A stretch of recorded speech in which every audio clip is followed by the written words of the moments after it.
Gadwch i ni flasur foment. Mae noson hanesyddol I glwb pêl-droed Pen-y-bont. A mae Summerfield wastad ar gael. Nawr te I bwy mae'n mynd I ddisgyn. Ac am ddiffyn pwysig, a wyddwch chi be, maen nhw'n cael trafferth I chliriau, a da chi'n teimlo falle bod y gol yn dod fan hyn I Pen-y-bont, ac oedd angen yr arbediad Wood gafodd yr ergyd mewn. Mae'n dad Wood droi, o'ch chi'n gwybod bod o'n mynd I gymryd yr ergyd adra, ond arbediad dan y gol. A mae yna gyflymdre ychwanegol i'r bêl efo'r gwynt mae tu ôl iddi'n does. Ac sôn am gyflymdra, y Clagan eto, o mae Clagan di manteisio ar yr amddiffynwr yn oedi, oedd na neb yno. Oedd na neb yna I fanteisio ar ei waith o. Mi ddyle rhywun di bod yna, a dyna mae'r rheolwr yn bytheirio ac yn ei hawlio. Ddyle rhywun di rhagweld bod y bêl yn dod ar draws.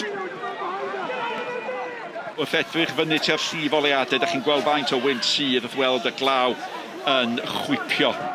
Pêl hyderus allan gan Kinsella ynde. O!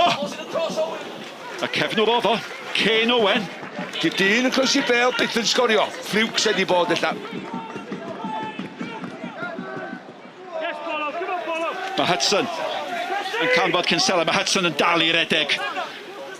Mae'n mynd I orodd pasio honna nôl a mae o. Mae Griffiths sy'n fach yn aros amdani hi. Fo sy'n yna, mae'n gyfle fan hyn! A mae'r bar yn achub y Barri. Mae'n dod, mae'n cryfanu, mae'n berffaith i ddweud. Yr unig broblem de, mae o'n sefyll yn stond. Mae o'n ambarod, do'n mynd rhedeg I fewn arni. Felly mae'n gwrdd disgwyl I, a wedyn do'n methu cael I ben drosti. A mae Wood ar rediad eto, gath y hanner cyntaf da. Nawr te, mae honna yn gecor Smotin. Dim amheuaeth o gwbl gan Iwan Arwel Griffith. Mae'n cael ei hennill gan Hudson. Gwthiad i'r cefn. Ac falle bod ni ar fi'n gweld hanes yn cael ei greu. Cyfle I Kane Owen. Sgwennu enw yn llyfr hanes clwb pêl-droed Pen-y-bont. Cecor Smotin. Dim amheuaeth, a maen nhw wedi cael ei gol gyntaf erioed yn uwchgyngrau'r Cymru. A mae'r rhai deud, mae'n gwbl heiddiannol. Dyna faint mae'n ei olygu. Ond am ddechrau yw hanes newydd. Cotfel. Mae Clagan ydi am di gyrraedd fyna Smonach. Mae Clagan! O, nath o gadw I ben yn do. Fe gadwodd o'i ben, fe ddangosodd o'i brofiad. Ac yn sydyn, mae'r Barri nôl yn y gêm. Mae o'n gwybod yn union. Mae'n amddiffynwyd yn gwmpas o, maen nhw'n mynd I neidio I mewn, mae'n agos i'r gol. Dyn nhw'n mynd I goffwrdd yn y fo, na di. Mae'n jyst yn mynd â hi un ffordd, jyst newid cyfeiriad.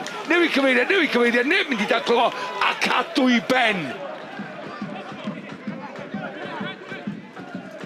Dwi'n yn siŵr ar gwynt sy'n gyfrifol neu be! Ac oedd y gyffyrddiad gan y golwr. Oedd na arbediad allweddol bwysig gan y golwr fanna. Am ymdrech. Cyfnod allweddol o'r gêm. Mewn â hi gan Hood. Mae wedi cael cyfle arall. Mae wedi gweud yn dda iawn fanna. Dan bwysau I gael pas glyfel I fewn! Am arbediad adweithiol! Gwych! Un o arbediadau'r tymor yn honna! A mae'r postyn I achub Pen-y-bont wedyn!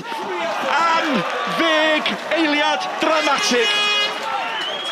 Wel, 3 cyfla campus, ond am arbediad gan y golwr y fan hyn. Tio be, mae'n heiddi'r lwc yna. Gornel at y postyn gosa. Wel, da chi'n teimlo bod Pen-y-bont yn heiddi dianc, ond dyn nhw'n wedi, a dwi wedi deud bod Hood wedi bod yn dawel. Un o goliau gorau welwch chi. Mae Hood wedi gweddnewid y gêm yma. Mae wedi troi'r gêm ar ei phen. Ac os da chi'n mynd I wneud hynny, waith chi a'i gwneud I efo gol fel na. Gol gofiadwy ac yn sydyn ar ôl rheoli'r gêm.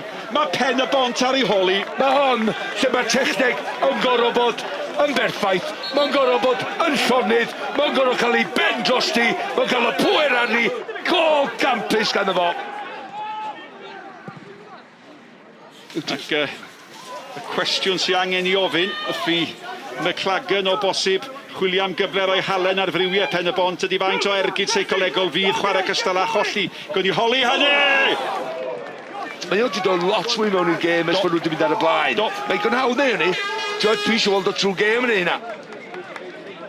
Ac yn y munudau olaf fe gafodd Jordan Cotterill ail gardyn melyn yn dilyn y penderfyniad anoeth yma i gadw 2 bêl ar y cae yn fwriadol. Ac wrth i'r capten adael y cae, cafodd Jonathan Hood gardyn coch hefyd am gega oddi ar y fainc. Felly 2 waharddiad all fod yn gostus i'r Barri yn y gema sydd i ddod. Pride, huge pride is an overriding emotion. Look, they've got a fantastic home record. They went undefeated last season. So we knew it was going to be a tough place to come. We were fighting all emotions tonight. You know, the euphoria of being in the Welsh Premier League, the euphoria of you guys being here as well. So we had to battle all that. We weren't at our best tonight. We were nowhere near at our best. But the lads have had to come back from a goal down. You know, having gone down to a penalty decision like that. And we found a way to win a game, so I'm really pleased with my lads' resilience. We didn't play great first half, probably deserved to be behind, and we did go behind in the end. A good penalty by Kane Owen, and I think we were happy to get out with 3 points. It was a tough game, proper derby, and probably what we expected. We expect them to be up for it. They were, but yeah, good game. I think it was a good one for the fans to watch on TV, and maybe not in that weather, but yeah, out there. Yeah, I'm disappointed. Obviously, I feel for the boys in there. They're devastated. But I'm proud. I'm proud of the performance. I thought was very good. Proud of the whole night, really.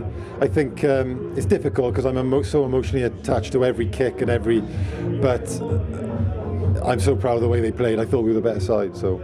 The end of the game, though, marred by those red cards slightly. Yeah, I'm disappointed. Look, there's 2 balls on the field to play. One of the guys has kicked the ball on, and the referees deemed it appropriate to card one of my lads for a second yellow. Disappointed. I can understand it, but I'm disappointed. And then something's been said on the bench, and I think they've guessed who it was, and they've sent him a red card. So I am disappointed. I'm annoyed, if I'm being honest with you. But listen, let's not take it away from a great performance from my lads out of possession. Well, listen, I'm not going to sing Pen-y-bont Hapus to you right now, but I know that it's a big, special birthday on Sunday. 40 years young. Llongyfarchiadau Pen-y-bont Hapus iawn. Thank you ever so much.